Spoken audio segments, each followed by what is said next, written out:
We're the largest snacking company in the world. That everyone in the business is a leader and have a role to play. So it just naturally made sense that, my career would progress. And I wish someone had told me when I was in high school that that was an option. It's all about maintaining relationships and have such a wide array of academic backgrounds in the CCAS. A strong network of women here to help you.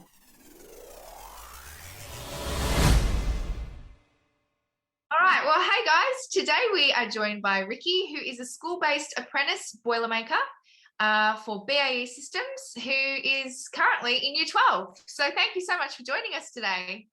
Right. So firstly, can you tell us a bit about who BAE Systems actually are? A lot of people probably haven't heard of them. So BAE Systems, we build ships basically. We've got some sites in UK and we've got one obviously in Adelaide at Osborne. So can you tell us about your current role?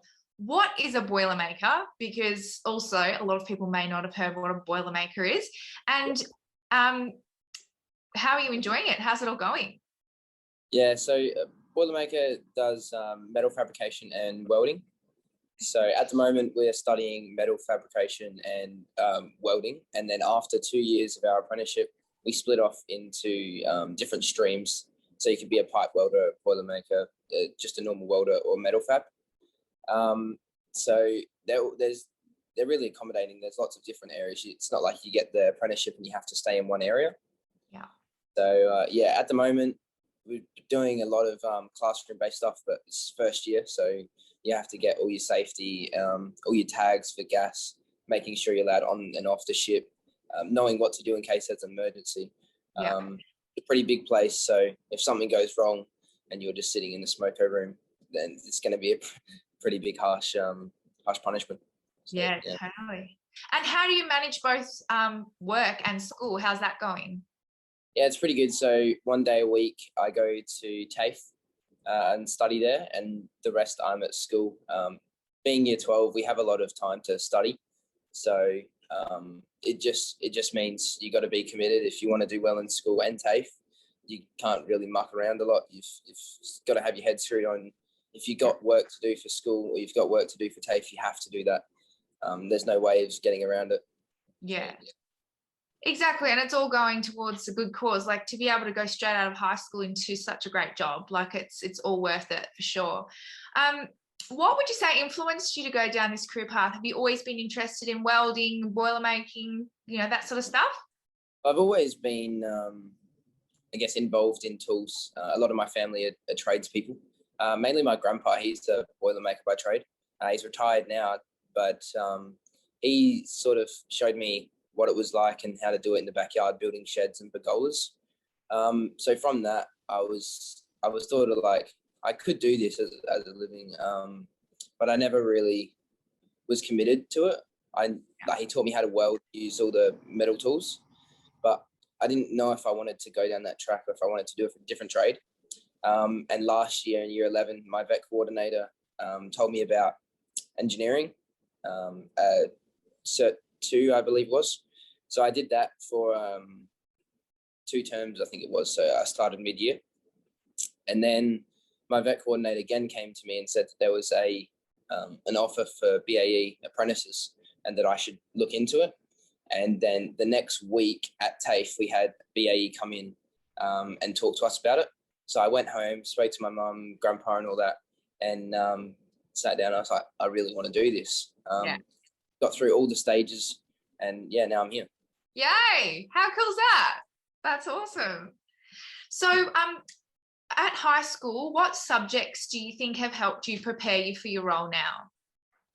So I do maths, obviously general maths, but just having the understanding of every subject. So I do PE and outdoor ed as well, but problem solving is a really big one. A lot of people will say in maths when you're doing it, I'm not going to use this.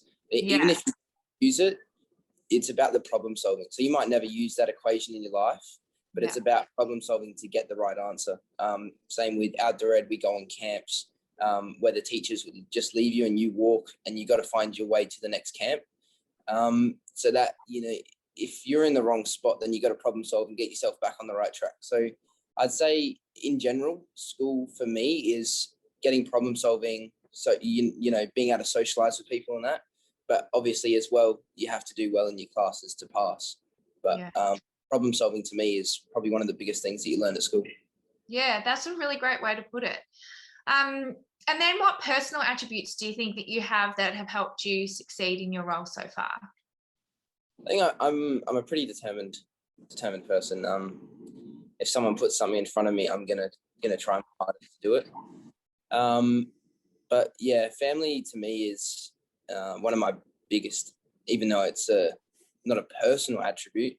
I do a lot for my family, and I want to make sure they're proud of me, I guess. So yeah, it makes me driven. Yeah, that's so nice. I'm sure your grandpa's so proud of you. And what would you say gives you the most satisfaction in your role? I'd say starting a task. At the moment, we're doing marking out and getting all that kind of stuff right. I mean, yeah, it brings joy that knowing that starting from the raw material that you see coming in on truck, then comes into a ship, and it all starts from the bottom really. Yeah. And then something, So yeah. That'd be awesome. Yeah, that would be super satisfying knowing, that you're building a ship. Like that's enormous. Like that's so cool. What would you say your greatest achievement or even your biggest challenge so far has been? Probably the biggest challenge is pushing through the not so fun stuff. I guess you would say. Obviously, you have to do things. You can't just walk into being a tradesperson. So you have to stick through the hard times.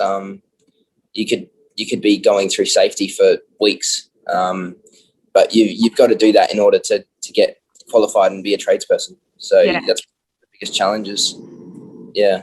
Yeah, definitely. Like that's just with everything, isn't it? There's going to be bits that you really enjoy and bits that you find maybe a little bit more boring, but you've got to do it all to get to where you want to be. So how did you actually get into this school-based apprenticeship? Was it your vet teacher told you about it and then you had to go through like a process of tests, or what was sort of the process of getting into it? Yep. So, I think there was about 200 people that applied, maybe more actually. And then there was 3 different stages. So the first stage, you send in your resume and your cover letter, and then they narrow that down. So that's stage 1, I guess. And then stage 2, they had different days, and you come in a group for the whole day, and there's some math tests as well, but you also do like working together, teamwork, problem solving, all that kind of stuff. And then the third stage, when you get there, is a interview with the trade managers or the leading hands, supervisors, and then Roy, who's one of the bigger guys in the company. So you sit down with them, have a face-to-face interview, and after that you get a call if you've made it or not. So yeah. Oh, that would have been really cool. Really great experience, especially to get that phone call at the end. Yeah. Well, thank you so much for joining us today, Ricky. It was really awesome to hear about your experience so far, and we wish you all the best with the rest of your apprenticeship. Thank you.